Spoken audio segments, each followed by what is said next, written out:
Alright y'all, as many of y'all know, I'm a huge Michael Jackson fan. So when somebody's gonna sit here and talk to you about Michael Jackson, you know I got to get on there and defend my guy. I just think it's crazy that here we are years later, decades later, and shit like this is still coming up about him. Everyone likes to use the fact, oh, you're an MJ fan, so you're biased. But the truth is, I'm able to be a huge MJ fan is because I've done my research, my non-biased research on both ends of the spectrum, and I'm able to be a fan based on the fact that I've made my opinion based on facts over feelings. Now with that being said, I'm gonna go over 5 things that I believe make this whole situation phony baloney as hell.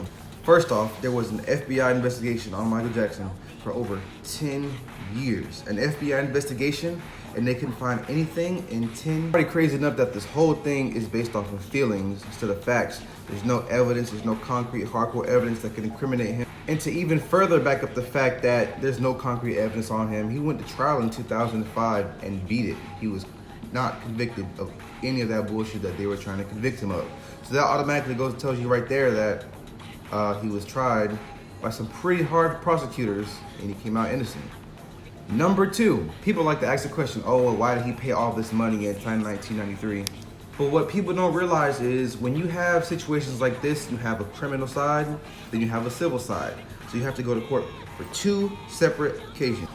A civil case is usually decided over money, liquid money, any type of assets, whatever the case may be. The criminal side is where you go to jail. The matter is this kid and his family got the money from the civil case, and okay, that's fine and all, you know, that's gonna be what it is. But what about the criminal case? How come they got the money and didn't take it to court for a criminal case? No one ever talks about that. No one ever brings that up, but they like to bring the fact that he paid money. No, he didn't pay money.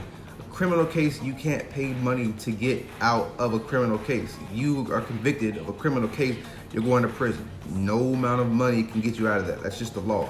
I would advise people to do a little bit more research on the difference between criminal cases and civil cases, understanding that there can be 2 separate cases for one specific event, and usually a civil case and a criminal case are solved separately from one another.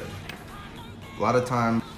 But ask yourself this, if that was my child and I just got $30 million, would I be happy? Would I be satisfied with that? My child just got molested, but it's all good. I got $30 million.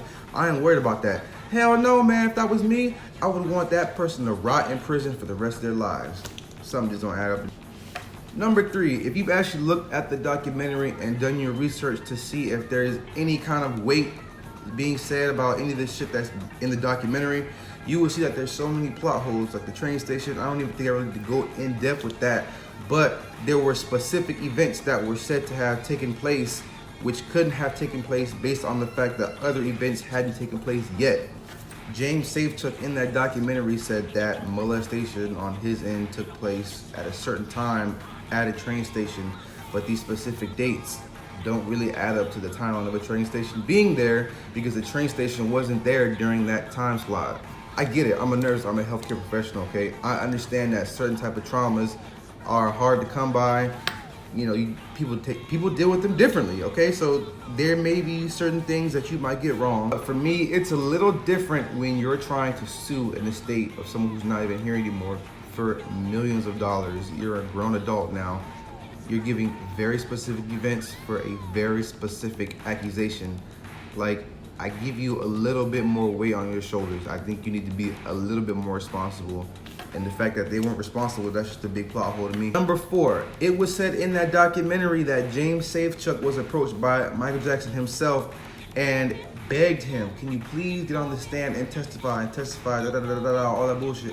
But the fact of the matter is, the judge had already ruled that any type of testimony from certain people from the past or any type of people that MJ was related to was gonna be null and void. So with that being said, why would Michael Jackson and Tom Mesereau and his defense team, who is known for being a very powerful defensive attorney team, why would they go and approach somebody that the judge had already said anything that they say would be null and void? Do your research, man. And 5, this is the biggest one, so I really need y'all to feel me on this one. Tom Mesereau, who was the head of the defensive team for Michael Jackson, wanted a strong start and a strong finish as far as people who were going to testify on Michael's behalf. The first person to testify on Michael's behalf was Wade Robson. According to certain interviews, Tom Mesereau went up to Michael himself and said, "Do you think this is a good candidate?" And Michael said yes. Hold on, something ain't right here. Think this for a second. If I molested Steve, let's not even use that situation. Let's say I robbed Steve's house, right? I robbed Steve's house the other day. Now I'm going over here to Tom, and I robbed Tom's house, but Tom actually pressed charges to take me to criminal court. Who am I gonna get to put on the stand to make sure that I'm free? I'm not gonna ask Steve. I just robbed his house. You think I'm gonna tell Steve to sit here and tell these people I didn't rob your house? Tell them I didn't rob your house, even though I robbed your house and you saw me do it. And like I said, in this benefit, on this situation, I would give Wade the benefit of the doubt because I'm a nurse, I'm a healthcare professional, I know how traumas work. But you got to understand, you got to be one bold motherfucker to sit there and put somebody on the stand for you that you know you violated that person. You got to understand, think of how bold Michael had to be to sit there and think that I know I messed this kid up, but I'm gonna stay here, put him on the stand for me and have him defend me even though I fucked him up as well. What person does that? What person does that? Would you do that? Let me ask you a question. Would you do that? Not even molestation. If you beat somebody up, rob somebody, kill somebody, endanger somebody in any type of way, would you put someone that you did that to on the stand to defend them and say that they did not do that to you? Are you bold enough to do that? Really? I just think when you look at the facts and you look at the logistics of this stuff, it doesn't add up. It doesn't make sense. There's no weight to it. There's no concrete evidence. People need to look at the facts. And with that being said, I'm out. I'm about to revamp my YouTube channel, y'all. So subscribe to Johnny Shep. I'm gonna have the link down below.